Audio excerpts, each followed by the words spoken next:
চলতি বছরের শুরুতেই সরকারি চাকরিজীবীদের জন্য রয়েছে দারুণ সুযোগ। পবিত্র শবে বরাতের ছুটি উপভোগের জন্য একদিন ছুটি ম্যানেজ করলেই মিলবে 4 দিনের টানা বিশ্রাম। সরকারি ছুটির ক্যালেন্ডার অনুযায়ী চলতি বছরের 4 ফেব্রুয়ারি চাঁদ দেখা সাপেক্ষে নির্বাহী আদেশে শবে বরাতের ছুটি থাকবে।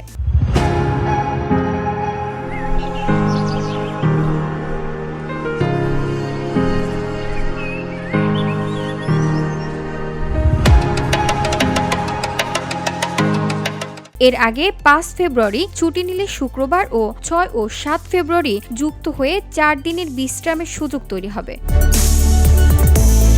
জনপ্রশাসন মন্ত্রণালয়ের 2026 সালের সরকারি ছুটির তালিকার প্রজ্ঞাপন অনুযায়ী চলতি বছরের সাধারণ ছুটি 14 দিন এবং নির্বাহী আদেশের ছুটি 14 দিন থাকবে।